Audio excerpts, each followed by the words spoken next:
হরে কৃষ্ণা, রাধে রাধে বন্ধুরা, কেমন আছো? আশা করছি সকলেই খুবই ভালো রয়েছে।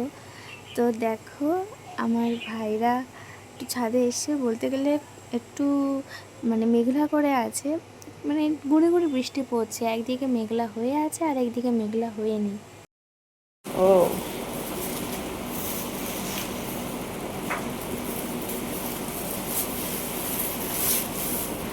আচ্ছা, কি এমন তোর সবজির মধ্যে রয়েছে যে হাতে প্লাস্টিক দিয়ে করতে হবে? পোকা। পোকা? হিলবিল করবে। এই এত ভালো সবজির খোসার মধ্যে কোনোদিন পোকা থাকে? এই ভালো ভালো জিনিসই পোকা থাকে হুম। দিদি যেন সেই নাকটা যেমন এই জিনিসে পোকা। একবার শুধু হাতে নিয়েছিলাম, হাতে হিলবিল করে উঠেছে। আর এই যে দেখো, দুজন গোপুসোনা, আমার মা এদের ভালো করে পরিষ্কার করে নিয়েছে। এদের এবার অঙ্গরাগ করাবে। অঙ্গরাগটা তোমাদের অবশ্যই দেখাবো। তো আমার না আজকে শরীরটা এতটাই খারাপ লাগছে, যার জন্য আমি মাই সব রান্না টান্না সব কিছু করছে।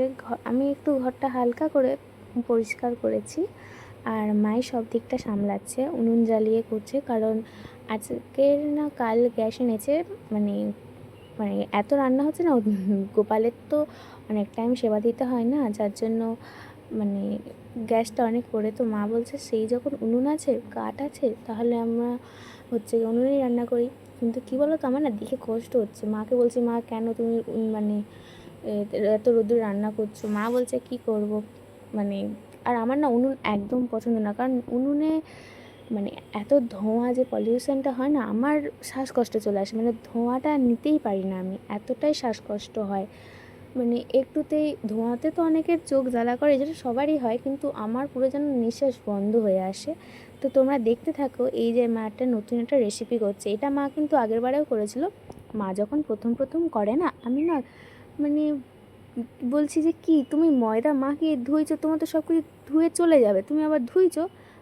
আমি ভেবেছিলাম ময়দাটা ঠিক আটার মতো, যে ধুয়ে সব কিছু চলে যাবে, কিচ্ছু থাকবে না, হয় আর কি, যেটা আটা যেরকম একটু জল দিলে সব কিছু হয়ে যায়। বাট ময়দাটা না যত জল দিয়ে ধুয়েছে সে কিরম যেন চামড়ি টাইপের হয়ে যাচ্ছে। তুমি ময়দায় জানি না কি থাকে, জল দিলেও যে এরকম হয়ে যায়, তোমরা শেষে বুঝতে পারবে যে ময়দা ধুলে কেমন হয়। যে নোংরাটা থাকে, যে সাদা সাদা, সেটা তোমরা বুঝতে পারবে কেমন। তো এটা দিয়ে এটা রান্না করছে। রান্নাটার আমি কিন্তু নাম জানি না, তবে রান্নাটা আমি কিন্তু ফুচকার তরকারি বলি। তোমরা বুঝতে পারবে। এই যে দেখো কেমন একটা, এটা কিন্তু এখনও ধোয়া বাকি আছে, অনেকটা ধুতে হবে। 1 কিলো ময়দা 200-300 মতো হয়ে যাবে ধুয়ে ধুয়ে। বুঝতে পারছো কতটা ধুইতে হয়? তো মায়ে ধুইছে।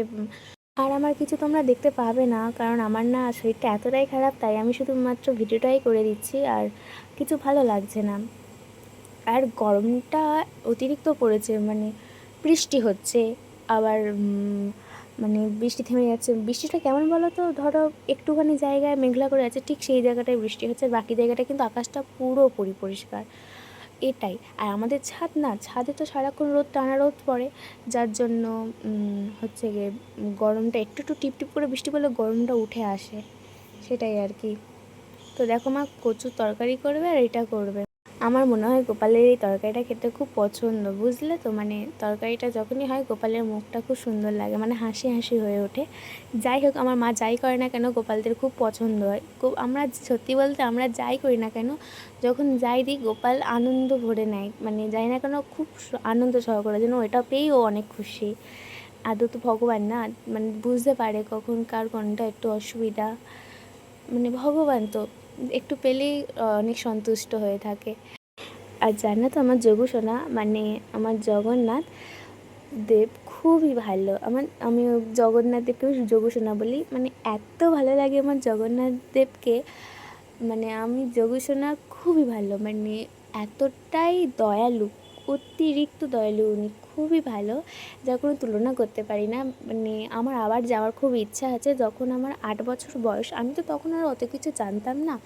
তখন আমি বলতে কি, আমার বাবা মা কেউ জানতো না অত ভগবান বিষয়। তখন তো আমরা এইসব পথে আসিনি, তখন এটা যেমন আর কি জড়জাগতিক মানুষ ছিলাম।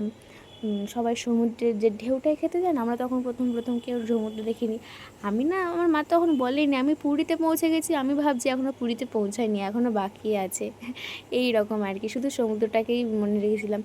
কিন্তু আমার যোগসোনা যে এত ভালো, তাকে ভালো করে আমি ছোটোবেলায় অনেক দেখেছি না, অতটা জগন্নাথ দেবকে লক্ষ্য করিনি। দেখেছি, অবশ্যই দেখেছি, তখন আমি ভগবানকে ভালোবাসতাম। এবার মানে অতটা মনে নেই, কিন্তু এতটা যে ভালো আমার যোগসোনা আমি কল্পনা করতে পারিনি। তো আর তখন জগন্নাথ দেবকে অনেক কাছাকাছি দেখা যেত, এখন শুনছি নাকি মানে দূর থেকেই দেখতে দেয়, মানে খুব কষ্ট হচ্ছে, তবুও একবার যাওয়ার ইচ্ছা আছে পুরীতে।